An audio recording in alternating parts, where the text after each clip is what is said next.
Aduh, itu kenapa kok nangis ya Bu ya? Parno sendiri nih, aduh gimana nih ya, nanti kalau dia mau disuntik takut nggak ya? Nanti dia nangis nggak ya? Jadi kita kadang parno, ketakutan tersendiri.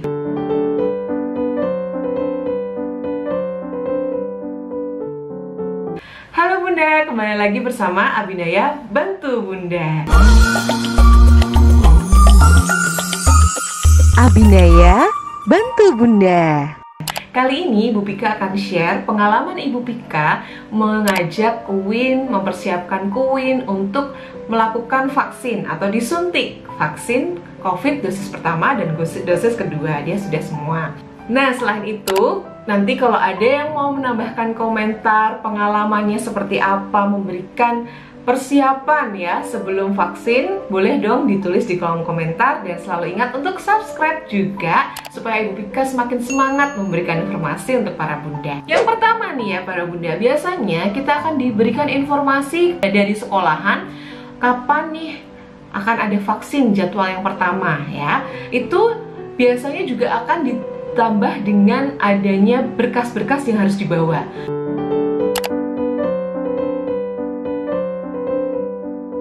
Contohnya misalnya ada surat kendali ya. Surat kendali itu ada informasi NIK ya, itu ada di KK.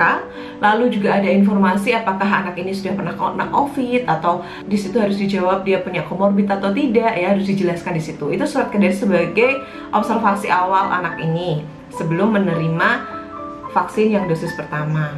Lalu setelah itu juga ada diminta untuk anak membawa kartu vaksin ya yang pernah diberikan saat vaksin pertama. Jadi kalau waktu pertama kali datang biasanya belum diberi kartu vaksin, tapi kalau sudah yang kedua kali di situ akan diberikan kartu vaksin. Satu kartu vaksin itu ada tulisannya vaksin pertama tanggal berapa dan nanti vaksin kedua akan diberikan tanggal berapa gitu juga. Setelah berkas-berkas sudah disiapkan nih ya Bunda. Yang kedua nih yang penting juga mempersiapkan anak ya.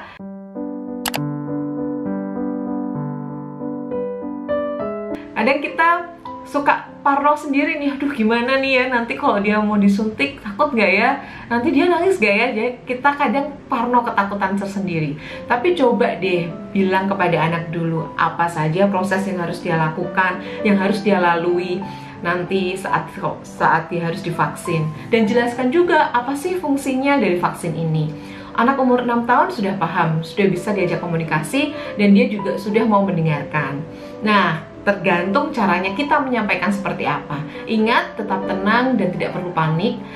Dan ingatkan pada diri sendiri untuk sabar ya. Kalau memang nantinya anak akan bereaksi marah, menangis, nggak mau mogok, nggak mau sekolah, atau nggak mau pergi ke tempat vaksin, tetap tenang dan rayu, dibujuk terus ya.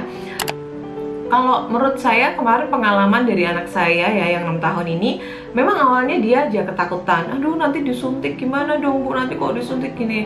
Kita tetap jujur. Saat kita bilang jujur, rasanya akan seperti apa, anak mungkin akan membayangkan dan ya dia cukup bisa menerima ya, karena kita mengantisipasi. Misalnya sebelum suntik anak diberi makan dulu ya, harus makan dulu, harus merasa senang dulu, emosinya dibangun supaya dia kondisinya menyenangkan. Ini adalah tantangan tersendiri untuk orang tua, tapi saya yakin orang tua memiliki segala cara kreativitas bagaimana supaya anaknya tetap semangat ya, mau untuk vaksin.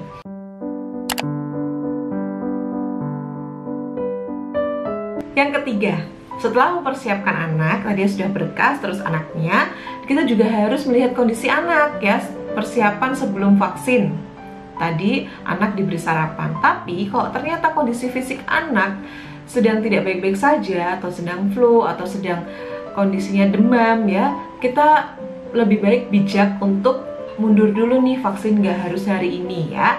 Diberikan waktu anak untuk istirahat, karena memang banyak tempat vaksin yang membuka untuk usia 6 tahun. Itu ada semua daftarnya di Peduli Lindungi. Jadi Bunda tidak perlu khawatir. Misalnya kalau hari ini nggak bisa nih ya, aduh hari ini nggak bisa nih, gimana nih ya, ngomong dulu ke sekolahan, Bu ternyata anak saya seperti ini kondisinya, bagaimana, ngomong dulu ke dokter ya, nanti pasti akan ada solusinya.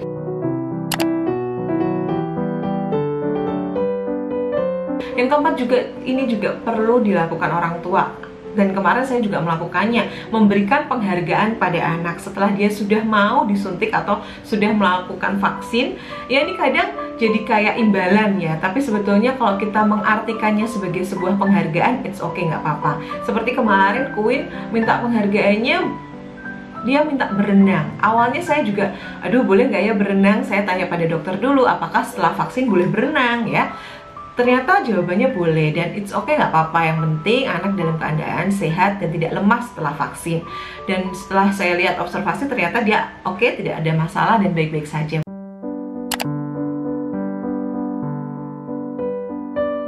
Ketakutan ya para bunda kemarin dapat video-video yang ternyata yang disuntikin nggak ada isinya kayak gitu ya. Kita perlu mengantisipasi hal itu ya, waktu berada di dalam ruangan vaksin.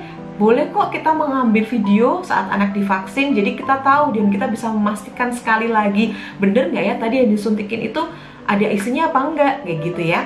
Lalu juga bangun suasana di dalam ruangan itu. Kalau bisa anak-anak tetap difokuskan pada apa yang jadi tujuannya, yaitu adalah vaksin. Ada kejadian seperti ini ya, saat di dalam ruangan itu anaknya awalnya nggak apa-apa nih, diem aja, santai, tenang. Ternyata ada satu anak yang menangis. Ya di situ akan, kalau ada orang tua tuh bilang gini, nangis itu nular.